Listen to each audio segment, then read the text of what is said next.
കൊയിലാണ്ടിയിൽ സ്ഥാനാർത്ഥിയാകുമെന്ന് വാർത്ത തള്ളാതെ Kozhikode DCC president K Praveenkumar. Elathur seat Congress ഏറ്റെടുക്കുമെന്നും പ്രവീൺകുമാർ 24-നോട്.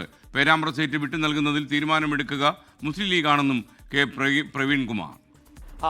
UDF-ൽ കോൺഗ്രസ് സീറ്റ് വർദ്ധിപ്പിക്കാൻ വേണ്ടിയുള്ള ശ്രമങ്ങൾ നടത്തുന്നു എന്നുള്ളതായിരുന്നു 24 ബ്രേക്ക്. അതിൽ പേരാമ്പ്ര സീറ്റ് ലീഗിനോട് ആവശ്യപ്പെട്ടുവെങ്കിലും ലീഗ് തൽക്കാലം അത് വിട്ടു നൽകാൻ സാധിക്കില്ല എന്ന് അറിയിച്ചിരിക്കുന്നു. ഈ ഘട്ടത്തിൽ പ്രഭാത സവാരിക്കിറങ്ങിയ അഡ്വക്കേറ്റ് പ്രവീൺകുമാറിനെ നമ്മൾ കൈയോടെ പിടിക്കുകയാണ്.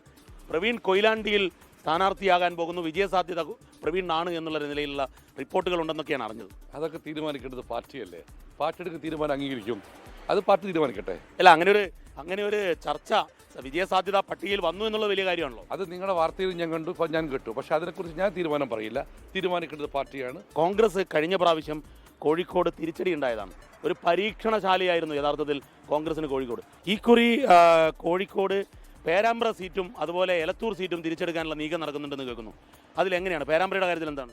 പേരാമ്പ്ര മുസ്ലിം ലീഗിന്റെ കേരള സീറ്റാണ്, അതേക്കുറിച്ച് ഞാൻ അഭിപ്രായം പറയുന്നില്ല. കഴിഞ്ഞ തവണത്തെ സ്ഥാനാർത്ഥി നിർണയത്തിൽ ഒരുപാട് അപാകത ഉണ്ടായിട്ടുണ്ട്. ഈ ജില്ലയിലെ പല പ്രവർത്തകരുടെയും മനോവീര്യം തറക്കുന്ന കാര്യങ്ങളുണ്ടായിട്ടുണ്ട്. ഇത്തവണ അത്തരത്തിലൊന്നും ഉണ്ടാവരുത് എന്നുള്ള ആവശ്യം ജില്ലയിലെ കോൺഗ്രസ് മുന്നോട്ട് വെച്ചിട്ടുണ്ട്. ഈ എലത്തൂർ സീറ്റ് കോൺഗ്രസ് ഏറ്റെടുക്കും. എലത്തൂർ സീറ്റിൽ കോൺഗ്രസ് മത്സരിക്കണമെന്ന ആഗ്രഹം അല്ലെങ്കിൽ ഒരു കോൺഗ്രസ് പാർട്ടിക്കുണ്ട്. അത് തീരുമാനമെടുക്കേണ്ടത് നേതൃത്വമാണ്. ആ ആഗ്രഹം നേതൃത്വം മുമ്പ് ഞങ്ങൾ വെച്ചിട്ടുണ്ട്. അവരത് അംഗീകരിക്കും, അല്ല അത് പ്രതീക്ഷിക്കുന്നു.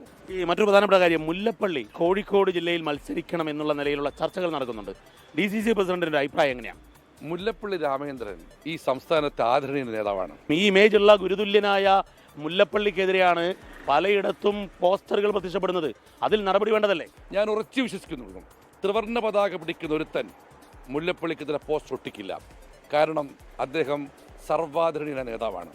അദ്ദേഹത്തിന് ലഭിക്കുന്ന ഏത് സ്ഥാനലബ്ധിയിലും ഒരുപക്ഷെ DCC പ്രതിനിധിയായി വ്യക്തിപരമായി സന്തോഷിക്കുന്ന നേതാവ് അല്ലെങ്കിൽ പ്രവർത്തകനാണ് പ്രവീൺകുമാർ. നിയാസിന്റെ തോൽവിയിൽ ഒരു നടപടി ഇതുവരെ ഉണ്ടായിട്ടില്ല. ആ അന്വേഷണ റിപ്പോർട്ടിനെ കുറിച്ച് തന്നെയുള്ള ചർച്ചകൾ അത്ര സുഖകരവുമല്ല. റിപ്പോർട്ട് എനിക്കിത് ലഭിച്ചിട്ടുണ്ട്. 2 ദിവസത്തിലുള്ള റിപ്പോർട്ട് പുറത്തുവിടും. അതുമായി ബന്ധപ്പെട്ട കാര്യങ്ങൾ മാധ്യമങ്ങൾ അറിയിക്കും. ജില്ലയിലെ കോൺഗ്രസിന്റെ പ്രത്യേകിച്ച് കൊയിലാണ്ടി ഉൾപ്പെടെ വിജയസാധ്യതയെക്കുറിച്ച് എങ്ങനെയാണ് DCC പ്രസിഡന്റ് വിലയിരുത്തൽ?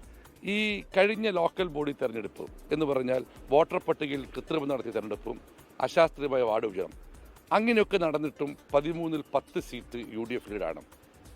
SIR ഒക്കെ കൃത്യമായി നടന്നു കഴിഞ്ഞാൽ, ഈ വോട്ടർ പട്ടികയിലൊന്നും കൃത്യം നടക്കാതിരുന്നാൽ ഉറപ്പിച്ചു പറയുന്നു ഉജ്ജ്വല വിജയമുണ്ടാവും. കോഴിക്കോട് ജില്ലയിൽ 13 സീറ്റാണ്. 13-ൽ 13 പിടിക്കുക, 13 out of 13. Thank you Praveenkumar. Kozhikode ജില്ലയിൽ വലിയ വിജയം UDF നേടും എന്നുള്ളതാണ് പ്രവീൺകുമാർ പറയുന്നത്. കഴിഞ്ഞ തവണ സ്ഥാനാർത്ഥി നിർണയത്തിൽ അപാകതകൾ ഉണ്ടായിട്ടുണ്ട്, അത് പരാജയത്തിനിടയാക്കിയിട്ടുണ്ട്. പക്ഷേ എന്നാൽ ഇക്കുറി അത് പരിഹരിച്ച് വലിയ വിജയം നേടുമെന്നാണ് പ്രവീൺകുമാർ പറയുന്നത്. പ്രവീൺകുമാർ കൊയിലാണ്ടിയിൽ മത്സരിക്കുന്ന സാധ്യതയും പ്രവീൺകുമാർ തള്ളിക്കളയുന്നില്ല. ക്യാമറാമാൻ മുനീഫ് തിരൂരിനൊപ്പം കോഴിക്കോട് നിന്നും ദീപക് ധർമ്മടം, 24. ലോകത്തെവിടെയായാലും ഏത് സമയത്തും 24 വാർത്തകളും ഓഗ്മെന്റഡ് റിയാലിറ്റി പാക്കേജുകളും എക്സ്പ്ലെയിനറുകളും വിശദമായി കാണാൻ ഞങ്ങളുടെ YouTube ചാനൽ നിങ്ങൾക്ക് സബ്സ്ക്രൈബ് ചെയ്യാം.